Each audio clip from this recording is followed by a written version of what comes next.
विमल बोलो जुबा केसरी, हर पल मनाओ केसरी त्योहार। प्रणाम, मैं गरिमा सिंह। सबसे बड़ा सवाल में आज बात करूंगी मां की, बहन की, बेटियों की और ताबड़तोड़ गालियों की, अपशब्दों की, घटिया और निकृष्ट बयानों की जो वो राजनेता देते हैं। दरअसल उन राजनेताओं के बयान होते हैं जिन्हें हमने पूरा देश सौंप रखा है, जो हमारे टैक्स के पैसे से बड़ी बड़ी गाड़ियों में घूमते हैं और फिर जब हम उन्हें चुन लेते हैं तो जहां चाहे, जैसे चाहे खुलेआम मां बहनों की गालियां देते हैं, मर्यादा की धज्जियां उड़ाते हैं। अभी बामुश्किल 3 दिन पहले मैंने प्रोग्राम किया था, सबसे बड़ा सवाल यह पूछा था कि भाई ये गाली की कौन सी संस्कृति है इस देश में, और ये आज से शुरू नहीं हुई दरअसल। और ये मैंने सवाल पूछा था इसीलिए क्योंकि पटना में बीजेपी और कांग्रेस के कार्यकर्ताओं के बीच जमकर बवाल हुआ था गाली पर। नौबत यहां तक पहुंच गई थी कि कई थानों की फोर्स बुलानी पड़ी थी, ईंट पत्थर लाठी डंडे सब चले, यहां तक नौबत पहुंची। और बीजेपी के नेताओं ने कहा कि भाई ईंटा पत्थर जो है इनसे हम डरने वाले नहीं हैं किसी भी हाल में, ये लड़ाई तो दरअसल बड़ी है और लड़ी जाएगी। प्रधानमंत्री की मां को गाली दी गई, करोड़ों माताओं को, करोड़ों बहनों को गाली दी गई। नितिन नवीन है मंत्री बिहार सरकार में, वो कहते हुए दिखे थे एक एक भाजपा का कार्यकर्ता इसका बदला लेगा। भाजपा के कार्यकर्ता बंदूक और ईंट से नहीं डरते, हम मां के अपमान का बदला लेकर रहेंगे, ये नितिन नवीन कहते हुए दिखे थे। अब आज दरअसल प्रधानमंत्री ने इस पर बयान दिया। 7 दिन, तकरीबन 7 दिन बाद प्रधानमंत्री ने कहा कि मेरी उस मां को जिसका राजनीति से कोई लेना देना नहीं है, जिसका शरीर भी अब नहीं है, मेरी उस मां को आरजेडी कांग्रेस के मंच से भद्दी भद्दी गालियां दी गई। ये गालियां करोड़ों माताओं बहनों को दी गई। और इसके बाद उन्होंने आगे बढ़कर यह भी कह दिया कि भाई शाही खानदान में जो पैदा होते हैं, ये कांग्रेस और आरजेडी के जो युवराज हैं, जो शाही खानदान में पैदा हुए, चांदी की सोने की चम्मच लेकर पैदा हुए, जो नामदार हैं, उन्हें लगता है कि ये सत्ता बिहार की और देश की, ये खानदान की विरासत है। इन्हें लगता है कुर्सी इनको मिलनी चाहिए।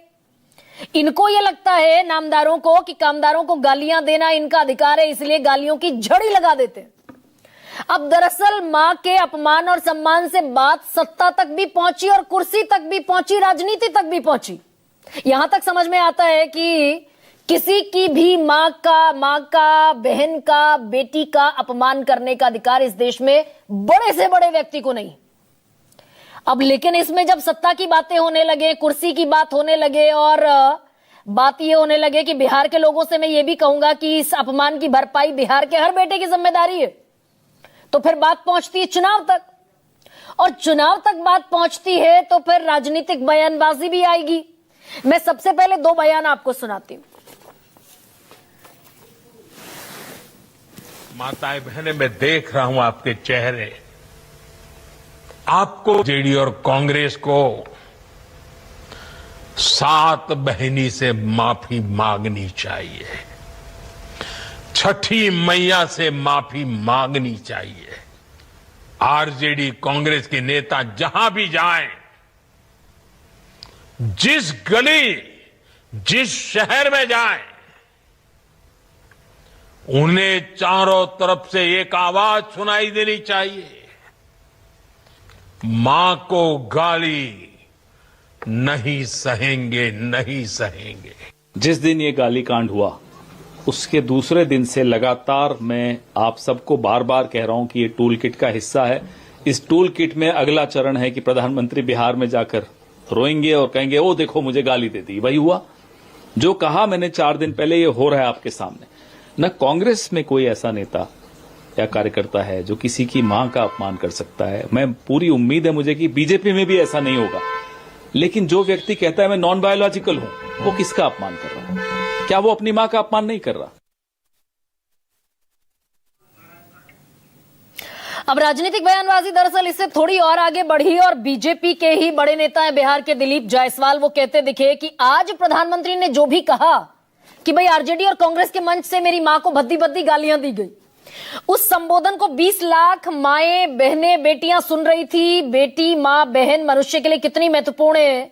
जिस तरीके से कांग्रेस और राजद के मंच से प्रधानमंत्री मोदी जी की स्वर्गीय माता जी को गंदी गाली दी गई, इससे बड़ा पाप नहीं हो सकता। और ये दरअसल बिहार की धरती पर हुआ ये पाप। इसीलिए मेरी आंखें आज संबोधन सुनते वक्त नम हो गई। ये दिलीप जायसवाल कहते हुए दिखे। अब जैसा मैंने कहा कि ये अब क्या अपशब्दों से बढ़कर ये दरअसल चुनावी राजनीति में पेनिट्रेशन की कवायद है क्या। लेकिन प्रधानमंत्री मोदी ने कहा कि सतमहीनिया से माफी मांगे आरजेडी कांग्रेस के नेता, छठी मैया से माफी मांगे और जिस गली जिस राह गुजर जाए चारों तरफ से यही आवाज आनी चाहिए, उनके कानों में ये शोर सुनाई देना चाहिए। और बिहार के हर बेटे की जिम्मेदारी है इस अपमान का बदला लेना। अब यहां आपको ये बता देना बड़ा जरूरी है, ये अपडेट है दरअसल कि जिस व्यक्ति ने मोहम्मद रिजवी नाम के, मैंने परसों 3 दिन पहले भी अपडेट दिया था अपने दर्शकों को, कि जिस व्यक्ति ने आरजेडी और कांग्रेस के मंच से ये गाली दी, मोहम्मद रिजवी नाम है उसका। वीडियो में उसकी शिनाख्त हुई, पटना पुलिस ने उसे अरेस्ट किया और एसडीपीओ शुभेंद्र कुमार सुमन ने ये बताया कि भाई अनुसंधान हो रहा है, यानी इन्वेस्टिगेशन चल रही है, कार्रवाई चल रही है। इस व्यक्ति की पहले से कोई क्रिमिनल हिस्ट्री नहीं है। ये मैं हर्फ बाहर्फ बयान पढ़ रही हूं एसडीपीओ का। पेशे से ड्राइवर है, कुछ असामाजिक तत्व वहां मौजूद थे, उन्हीं लोगों ने भड़काया, ऐसे अपशब्द बुलवाए और जितने भी लोग थे वहां आरोपी के साथ साथ उनकी तलाश चल रही। मतलब बिहार पुलिस ने, जहां मुख्यमंत्री नीतीश कुमार हैं जेडीयू के, उप मुख्यमंत्री बिहार के हैं सम्राट चौधरी, विजय कुमार सिन्हा, 2 नेता बड़े बीजेपी के हैं बिहार में, उन्हीं की पुलिस ने ये कहा है कि ये आदमी आरजेडी और कांग्रेस से अभी तक कोई संबंध इसका स्थापित नहीं हुआ, असामाजिक तत्व थे। पर खैर, अब क्योंकि आज प्रधानमंत्री ने ये बड़ी लकीर खींची मां के सम्मान की, बेटियों के सम्मान की और बहनों के सम्मान की, और माफी मांगने की बात प्रधानमंत्री ने भी की, पहले देश के गृह मंत्री भी कर चुके हैं कि आरजेडी और कांग्रेस अविलंब इस पर राहुल गांधी माफी मांगे, तेजस्वी यादव माफी मांगे। अब दरअसल पवन खेड़ा को आपने सुन ही लिया, पवन खेड़ा क्या कह रहे हैं। लेकिन कुछ ऐसे कामदारों का जिक्र करना यहां पर बड़ा जरूरी हो जाता है। भाई तेजस्वी यादव और राहुल गांधी तो नामदार हैं, वो तो अधिकार समझते हैं अपना कामदारों को गालियां देना। लेकिन कुछ ऐसे कामदारों का जिक्र करना जरूरी है जो गालियां देते हैं खुलेआम और जिनके खिलाफ किसी अदालत की, ये मैं हैसियत शब्द का इस्तेमाल नहीं करूंगी, किसी हाईकोर्ट की, सुप्रीम कोर्ट की, किसी की हिम्मत नहीं कि उनके खिलाफ कुछ कार्रवाई हो जाए। ये विजय शाह हैं, मध्य प्रदेश में 8 बार के विधायक हैं बीजेपी के और फिलहाल मंत्री हैं बीजेपी सरकार में। ये कहते दिखे थे कर्नल सोफिया कुरैशी को, वो भी कर्नल सोफिया कुरैशी भी किसी की मां होंगी, किसी की पत्नी होंगी, किसी की बेटी होंगी। ये कहते दिखे थे कि जिन्होंने हमारी बहनों का सिंदूर उजाड़ा, हमने उन्हीं की बहन भेजकर आतंकवादियों की ऐसी तैसी करा दी। यानी कर्नल सोफिया कुरैशी जो सर्व करती है इस देश की सेना को, वो आतंकवादियों की बहन है। और इस देश, इनके बारे में अदालत ने कहा कि आपको ना अपने पद की गरिमा का ख्याल है, सुप्रीम कोर्ट ने कहा दरअसल, ना आपको अपने पद की गरिमा का ख्याल है, आपने भद्दे कमेंट किए हैं, आप लोगों के सामने बेनकाब हो चुके हैं और एफआईआर हुई इनके खिलाफ। बीजेपी की मध्य प्रदेश पुलिस ने कोई एफआईआर इनके खिलाफ नहीं की, हाईकोर्ट ने चाबुक चलाया, तब जाकर कुछ धाराओं में इनके खिलाफ एफआईआर लॉन्च हुई। आज तक विजय शाह का इस्तीफा नहीं हुआ कि भाई कर्नल सोफिया कुरैशी के बारे में ऐसा कहने की हिम्मत कैसे हो गई। मैं सुनाने जा रही हूं सारे बयान अभी थोड़ी देर बाद आपको। मेरे कान के सिंदूर उजाड़े थे, वही कटे पिटे लोगों को हमने उन्हीं की बहन भेज करके उनकी ऐसी की तैसी करवाई। उन्होंने कपड़े उतार के हमारे हिंदुओं को मारा और मोदी जी ने उनकी बहन को उनकी ऐसी की तैसी करने हमारे जहाज से उनके घर गए। हिमाचल प्रदेश के बीजेपी के प्रदेश अध्यक्ष से थे सतवीर सिंह सत्ती, जो गाली वहां असामाजिक तत्व ने दी बिहार के बीजेपी, आरजेडी और कांग्रेस के मंच पर, ठीक वही गाली बीजेपी के प्रदेश अध्यक्ष हिमाचल प्रदेश के सतवीर सिंह सत्ती राहुल गांधी को देते हुए दिखे। बीजेपी ने इनाम में उन्हें टिकट पकड़ा दिया विधायकी का। विधायक बनकर इस समय विधानसभा में है हिमाचल प्रदेश की। सुनिए जरा। के ऊपर से नरेंद्र मोदी जी को चोर बोल रहे हैं, चौकीदार चोर है।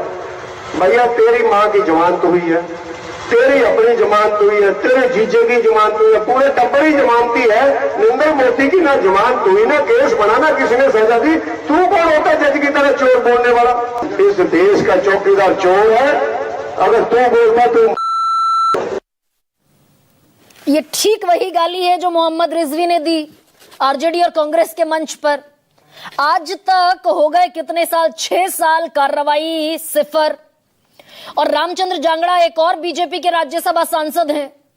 वो उन माताओं बहनों को जो पहलगाम हमले में दरअसल विधवा हो गई, जिनकी मांग का सिंदूर उजड़ गया, उनको कहते हुए दिखाई दिए कि ना उनमें जोश था, ना जज्बा था, ना उनमें वीरांगनाओं वाला कोई भाव था। अब भाई विनय नरवाल की पत्नी, जिनकी 6 दिन पहले शादी हुई, जिनकी 6 दिन पहले जिनका विवाह हुआ, उनको वो कह रहे हैं ना उनमें जज्बा था, ना जोश था, हाथ जोड़कर खड़ी हो गई आतंकवादियों के सामने। ये कितने करोड़ माताओं बहनों का अपमान कर रहे थे रामचंद्र जांगड़ा। इस पर भी मैंने प्रोग्राम किया था। और वो विधूड़ी तो सीरियल ऑफेंडर हैं कि भाई दिल्ली की सड़कें प्रियंका गांधी के गाल जैसी बना देंगे।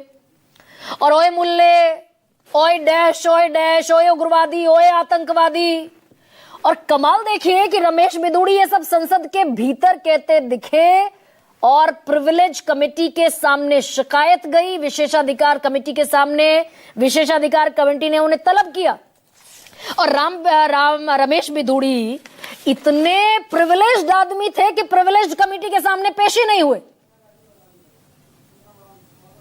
और फिर कमेटी ने रिपोर्ट सौंप दी। आज तक रमेश बिधूड़ी के खिलाफ कोई एक्शन नहीं हुआ। दिल्ली चुनाव में उन्हें विधायकी का टिकट थमा दिया। और फिर सवाल यह भी पूछा जाना चाहिए, भाई किसी बीजेपी के आदमी ने इस पर माफी मांगी कि रमेश बिधूड़ी ने दानिश अली को, उस समय के बीएसपी सांसद को, गलत बयानी की थी संसद के भीतर। और याद कीजिए मणिपुर में 2 महिलाओं को, जो कि फौज के जवान की उनमें से एक पत्नी थी, उससे उन्हें निर्वस्त्र करके घुमाया गया। और जिस दिन ये वीडियो वायरल हुआ, पूरे देश में जबरदस्त गुस्सा, जबरदस्त तकलीफ थी कि भाई फौज के जवान की पत्नी को निर्वस्त्र करके भीड़ ने घुमाया। और वो महिलाएं बैठी हुई थी उस समय पुलिस की जिप्सी में। उस जिप्सी से उन्हें खींचा गया, भीड़ ने उन्हें खींचा। और पुलिस ने, ये सीबीआई की मैं आपको चार्जशीट के हवाले से बता रही हूं, कोई जाकर इसको क्रॉस चेक कर सकता है। सीबीआई ने अपनी चार्जशीट में लिखा कि जब उन महिलाओं को भीड़ ने पुलिस की जिप्सी से खींचा तो पुलिस के जितने जवान थे, 3 भीतर बैठे थे जिप्सी में, 4 बाहर खड़े थे, सारे जवान वहां से भाग गए। एन बीरेन सिंह मुख्यमंत्री थे मणिपुर के, इस्तीफा हुआ क्या? मां बहन बेटियों के अपमान पर, जिन्हें निर्वस्त्र घुमाया गया, जिनके साथ यौन शोषण हुआ, जिनके पति की, जिनके पिता की हत्या कर दी गई। एन बीरेन सिंह का इस्तीफा हुआ 2.25 साल बाद, फरवरी 2025 में। यह घटना थी मई 2023 की। अब ये सवाल लेकिन क्या बिहार चुनाव से जुड़ते हैं? 5 करोड़ महिला वोटर हैं। अगर ये मैसेज बीजेपी पहुंचा पाती है तो ये लेने के देने कांग्रेस को भी पड़ते हुए और आरजेडी को भी पड़ते हुए दिखाई देंगे क्या? मैं आपके सामने रखती हूं आज का सबसे बड़ा सवाल। मां को सियासत में फिर लाए सरकार। अब की बार बिहार चुनाव में गाली पर आकर